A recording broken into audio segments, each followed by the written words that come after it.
Hello guys, నా పేరు Maitra Venkata. My channel ప్రకారం మన ఛానల్ సబ్స్క్రైబ్ చేసుకోకపోతే ఇప్పుడు సబ్స్క్రైబ్ చేసుకోండి. పక్కనే ఉన్న బెల్ ఐకాన్ క్లిక్ చేసి ఆల్లో పెట్టుకోండి. నా ఫర్దర్ డేస్ మిస్ అవ్వకుండా చూడొచ్చు. చాలా మంది చూస్తున్నారు కానీ సబ్స్క్రైబ్ చేసుకోవట్లా. So please try to subscribe and click the bell icon also. So ఇదే ఇంకా నాకు తెలిసి last and final video on this war, అంటే ఇండియాకి పాకిస్తాన్కి మధ్య జరుగుతున్న ఈ యుద్ధం ఏదైతే ఉందో నాకు తెలిసి దానికి సంబంధించిన లాస్ట్ వీడియో ఇదే. ఎందుకు అంటే యుద్ధం అనేది ఆగిపోయింది. సో కొంతమందికి ఇది నచ్చొచ్చు, కొంతమందికి ఇది నచ్చకపోవచ్చు. కొంతమంది కొట్టకల్లారా రెండ్రా, రక్తపాతం కావాలరా మీకు, నేను ఇస్తానరా రక్తపాతం అని అనుకుంటున్న వాళ్ళు ఎవరైతే ఉన్నారో వాళ్ళకి ఇది నచ్చకపోవచ్చు. బికాజ్ యుద్ధం అనేది ఆగిపోయింది. So both India and Pakistan both agreed for cease fire. So అదనమాట సిచ్యువేషన్ యాక్చువల్గా.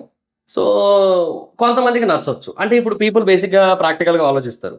లైక్ ఇప్పుడు ఇండియా అనేది ఒక డెవలపింగ్ నేషన్ అండ్ ఎకనామికల్గా కావచ్చు, గ్లోబల్గా కావచ్చు, చాలా స్ట్రాంగ్ పొజిషన్లో ఉన్న కంట్రీస్లో ఇండియా కూడా ఒకటి.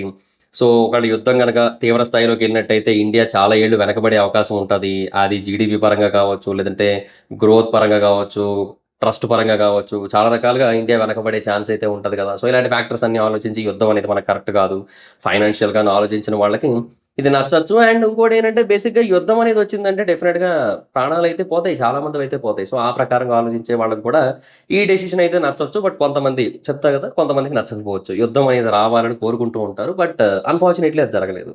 సో వాళ్ళ కోరిక అయితే నెరవేరలేదు. సో ఇండియా అండ్ పాకిస్తాన్ రెండు కూడా సీజ్ ఫైర్కి అయితే అగ్రీ చేసాయి.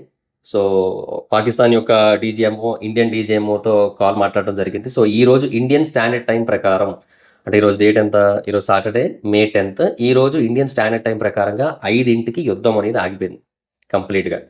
ఓకే, సో రెండు దేశాలు కూడా యాక్సెప్ట్ చేసేసాయి.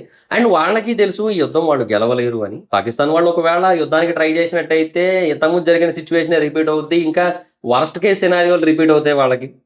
అది IMF వాళ్ళు ఏదో లోన్ ఇచ్చారు వాళ్ళకి, ఒక $1 బిలియన్ ఆఫ్ లోన్ అయితే శాంక్షన్ చేశారు వాళ్ళకి. అది కాకుండా ఇంకో $1.4 బిలియన్ ఇంటర్నల్ ఇన్ఫ్రాస్ట్రక్చర్ డెవలప్మెంట్ కోసం దేనికోసం శాంక్షన్ చేశారు వాళ్ళకి. బట్ స్టిల్ అయినా కూడా పాకిస్తాన్ దాన్ని వెనక్కి ఇచ్చే పరిస్థితిలో ఇప్పుడే లేదు. ఒకవేళ యుద్ధం కనుక జరిగినట్టయితే పాకిస్తాన్ అవదమ్మా, అది అవదు. ఇంకా అసలు తిరిగి ఇచ్చే పరిస్థితి ఉండదు. పాకిస్తాన్ మొత్తాన్ని నమ్మేయాలి. ఇంకా I think Balochistan and Afghanistan ఇవి రెండు కూడా కొంచెం సాడ్గా ఫీల్ అవుతూ ఉంటాయి నాకు తెలిసి ఇప్పుడున్న సిచ్యువేషన్లో. ఎందుకంటే బాలోచిస్తాన్ ఏమనుకుంటుందంటే ఒకవేళ యుద్ధం కనుక తీవ్రతరం అయినట్టయితే మనం సందులో సైడ్ ఏమి అని చెప్పి సైడ్ నుంచి మనం అటాక్ చేసి మన బాలోచిస్తాన్ తీసేసుకోవచ్చు అని వాళ్ళు అనుకుంటూ ఉంటారు. అండ్ ఆఫ్ఘనిస్తాన్ బేసిక్గా ఎప్పటి నుంచో ఉంది ఒక కొంత ముక్కలు ఆడుకోవడానికి. సో అవన్నీ ఉన్నాయి ఆబ్వియస్లీ. సో వాళ్ళు కొంతవరకు డిసప్పాయింట్ అవ్వచ్చేమో ఐ థింక్. బట్ అది జరగలేదు. అదే యుద్ధం అయితే ఆగిపోయిందనమాట ప్రస్తుతానికైతే. సో అది సిచ్యువేషన్. సో ఎందుకు ఆగింది ఏంటి అంటే ఇప్పటి వరకు జరిగిన కొన్ని సిచ్యువేషన్స్. యాక్చువల్గా నిన్న మనం వీడియో చేసుకుని కొన్ని విషయాలు మాట్లాడుకున్నాం. సో వాటిలో ఏంటంటే ఆ టైంకి కొన్ని విషయాలు కన్ఫర్మ్ కాలే. కరాచీది అయితే కన్ఫర్మ్ అయింది. కరాచీ అయితే ఇండియన్ గవర్నమెంట్కి సంబంధం లేదు. అండ్ అవి విజువల్స్ కూడా రియల్ విజువల్స్ కాదు, ఇప్పుడు 2020కి సంబంధించిన గాజా విజువల్స్ అవి. సో వాటిని తీసుకుని వచ్చి కరాచీ పోర్ట్ ధ్వంసం అయిపోయింది, నాశనం అయిపోయింది, తునకలు అయిపోయింది, అది అని చెప్పి న్యూస్ ఛానల్స్ అయితే న్యూస్ షేర్ చేసాయి. సో అదైతే రియల్ కాదని చెప్పి మనం మాట్లాడుకున్నాం. బట్ ఆ టైంకి ఇంకొక రెండు విషయాలు కన్ఫర్మ్ కాలేదు. సో అందువల్ల అవి అప్పటికైతే ఫేకే అనుకోవడం జరిగింది. అండ్ అందులో కొన్ని విషయాలు అయితే మాత్రం ఇప్పుడు కన్ఫర్మ్ అయ్యాయి అనమాట. సో అది చాలా జరిగాయి ఆ తర్వాత. యాక్చువల్గా మల్టిపుల్ అటాక్స్ జరిగినాయి అబ్బా, ఒకటి కాదు రెండు కాదు, మల్టిపుల్ థింగ్స్ జరిగాయి, మల్టిపుల్ అటాక్స్ జరిగాయి. మన వాళ్ళు తిప్పి కొట్టారు చూడండి, పట్టమని. చెప్పు మామూలు చెప్పు కూడా కాదు అది. అది ఎట్లా అంటే కొన్ని ఉంటాయి, కొన్ని టైప్స్ ఆఫ్ లెదర్స్ ఉంటాయి. అది ఏంటంటే ఎంత కొట్టు తెగవా చెప్పులు, చిరగవా చెప్పులు. అలాంటి చెప్పుతో పాట్ మన కొట్టినట్టు కొట్టాయి మన ఇండియన్ మిసైల్ సిస్టమ్స్ కావచ్చు, డిఫెన్స్ సిస్టమ్స్ కావచ్చు, ఇవన్నీ కూడా మన రాడార్ సిస్టమ్స్ కావచ్చు, అన్నీ కూడా ట్రై చేశారు పాపం. డ్రోన్స్ పంపించారు, మిసైల్స్ పంపించారు, లాంగ్ రేంజ్ మిసైల్సే పంపించారు. ఏం ఉపయోగం చెప్పండి?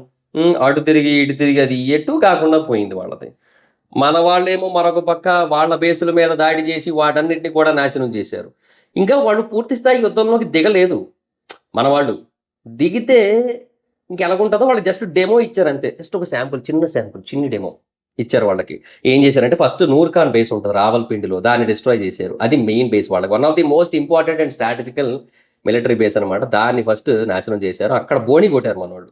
ఆ తర్వాత Murid base, Shorkot base, Rahimyar base, Rafiqui base, అంతేకాకుండా మరొక 2 రాడార్ బేసులు, వీటన్నిటిని కూడా ఒకదాని తర్వాత ఒకటి నాశనం చేస్తూ వచ్చారు. దెబ్బ మీద దెబ్బ, పుండు మీద కారం జల్లినట్టు ఒకదాని తర్వాత ఒకటి అలా డ్యామేజ్ చేస్తూ వచ్చారు, నాశనం చేస్తూ వచ్చారు. సో మన వాళ్ళు చేస్తున్న అటాకులకి వాళ్ళు అసలు తట్టుకోలేకపోయారు యాక్చువల్గా.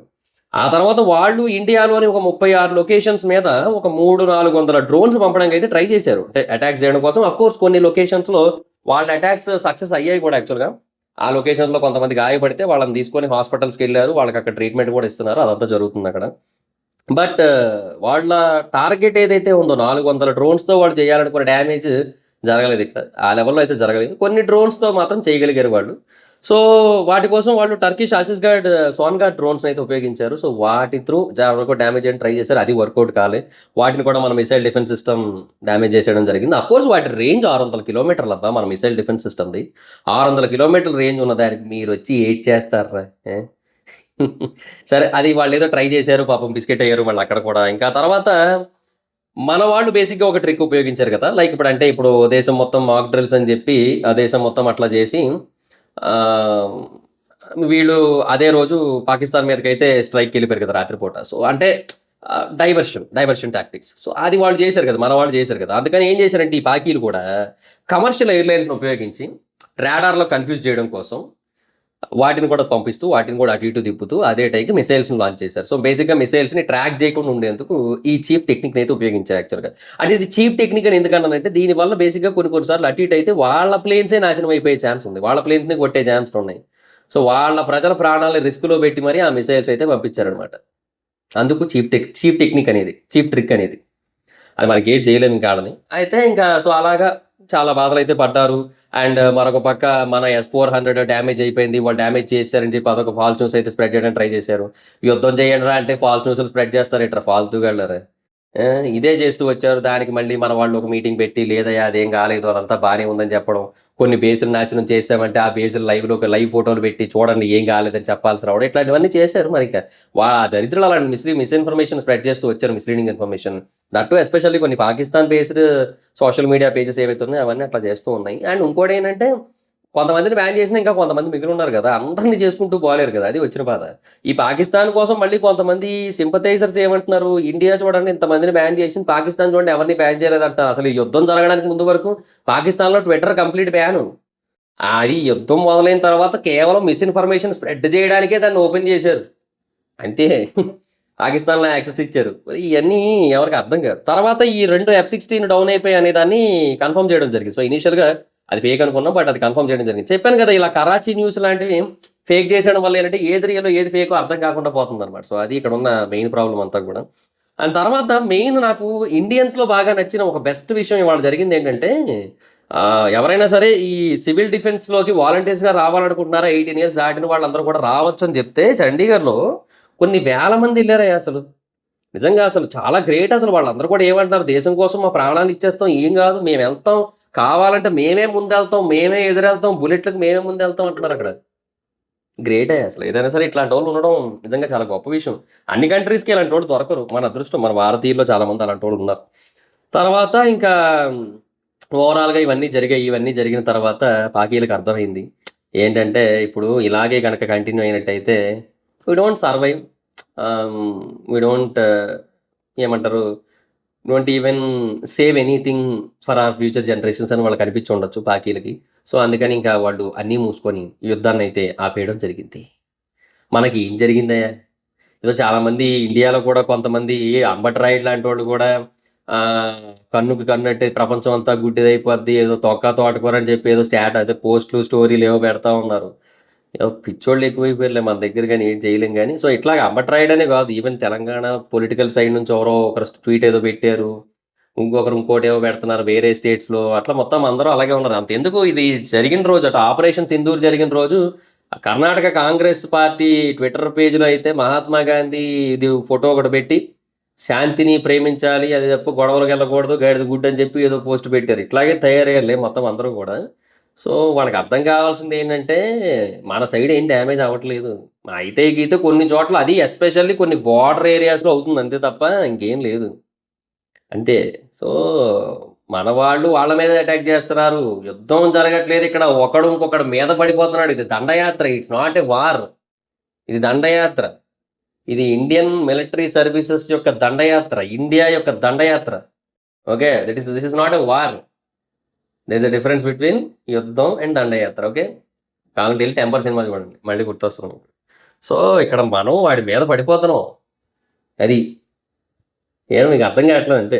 సరే ఎనీహో ఓవరాల్‌గా ఇవన్నీ కూడా జరిగిన తర్వాత ఇక వాళ్ళైతే సీజ్ ఫైర్‌కి ఒప్పుకోవడం జరిగింది. ట్రంప్ కూడా దీని గురించి ఒక పోస్ట్ అయితే ఏశాడు తన పేజ్‌లో ట్రూత్ సోషల్‌లో షేర్ చేశాడనమాట. సో, దాంట్లో ఏంటంటే ఏదో పెట్టాడు. ఉండండి చెప్తాను.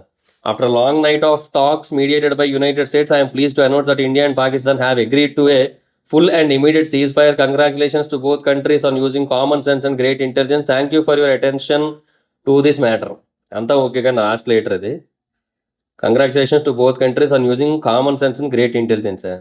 అంటే ఇప్పుడు నువ్వు ఏంటంటున్నావు? పుతిన్‌కిని ఇంకెవరికది ఇజ్రాయెల్ ప్రెసిడెంట్ పేరేంటి మర్చిపోయాను నేను. వ్లాదిమిర్ ఏదో వస్తది.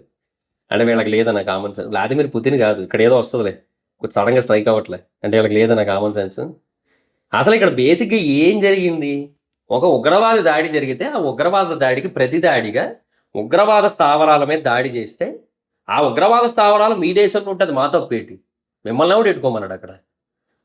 దాడి చేసినప్పుడు కొలాటరల్ డ్యామేజ్ జరుగుతది మరింకా. ఎందుకంటే ఆబ్వియస్‌లీ మీరు షెల్టర్ ఇచ్చారు. దానికి ప్రతిఫలం అనుభవించాలి కదా! కర్మ ఎవడిని వదిలిపెట్టదు కదా! అది జరిగింది మరి అంతే మరింకా. సో, అలాగా సీజ్ ఫైర్ అయితే ముగిసిపోయింది. అండ్ అఫీషియల్స్ కూడా కన్ఫర్మ్ చేయడం జరిగింది. So, Pakistan foreign minister Ishaq Dar కూడా కన్ఫర్మ్ చేయడం జరిగింది. సో, ఇమ్మీడియేట్ ఎఫెక్ట్‌గా సీజ్ ఫైర్ అయితే జరుగుతది. 2 దేశాల మధ్య ఎటువంటి యుద్ధం అయితే ఉండదని చెప్పారు. ఎందుకంటే ఇండియా దగ్గర ఉన్న సిస్టమ్స్ అన్నీ చూసారు కాబట్టి వాళ్ళకి అర్థమైపోయింది. సీన్ అర్థమైపోయింది. సో, ఆపేసారు. బట్ ఇండియా అయితే ఒక స్టేట్మెంట్ అయితే చాలా స్ట్రాంగ్‌గా ఇచ్చింది. ఈ టైంలో ఏంటంటే ఇక మీదట భవిష్యత్తులో ఇండియా మీద ఏదైనా సరే ఉగ్రవాద దాడి జరిగితే దాన్ని యుద్ధంగానే పరిగణిస్తామని చెప్పింది. Act of terror equal to act of war అని చెప్పింది. అంటే యాక్ట్ ఆఫ్ టెర్రర్ ఏదైనా జరిగితే ఇండియా మీద ఫర్దర్‌గా ఇంకెక్కడైనా ఇట్లాంటి పహల్గామ్, పుల్వామా ఇట్లాంటివి ఏమైనా జరిగినట్టయితే మాత్రం వాటిని ఇక మీదట ఉగ్రవాద దాడిగా కన్సిడర్ చేస్తామని చెప్పి ఇండియన్ గవర్నమెంట్ అఫీషియల్‌గా ఒక అనౌన్స్‌మెంట్ అయితే ఇచ్చింది. యెస్. అది ఇచ్చింది. అండ్ అట్లా దీనికైతే ఒక ముగింపు అయితే పలకడం జరిగింది. సో, ఫర్దర్‌గా ఎవడైనా సరే ఇండియా మీద దాడి చేయాలంటే ఆలోచించాలి. ఎందుకంటే వన్స్ దాడి చేసిన తర్వాత వాళ్ళు ఎవరైనా అనవసరం. వాళ్ళు ఎక్కడున్నారనేది అవసరం. ఏ దేశంలో ఉన్నా సరే మన మిసైల్స్ ఎళ్తాయి అక్కడికి. మన ఫైటర్ జెట్స్ ఎళ్తాయి. మిసైల్స్ పడతాయి. అమ్మకుడు ఉమ్మకుడు అమాలు డుమాలే మీకు. అది. సో, గుర్తుపెట్టుకోండి. మీకు తెలుగు రాదు నాకు తెలుసు. మీకు తెలుగు రాదు, తెలివి లేదు ఐ నో. బట్ చెప్పాలి కాబట్టి చెప్తున్నాను నా బాధ్యతగా అంతే. అది మరి సిట్యుయేషన్. కాకపోతే ఇప్పుడు ఓవరాల్‌గా ఇదంతా చూసిన తర్వాత అంటే ఇట్స్ లైక్ ఎ డ్రామా. ఇట్లా స్టార్ట్ అయింది. అట్లా ముందుకెళ్ళింది. అట్లా ఆగిపోయింది. మొదలుపెట్టింది ఎవరంటే పాకిస్తానీసే.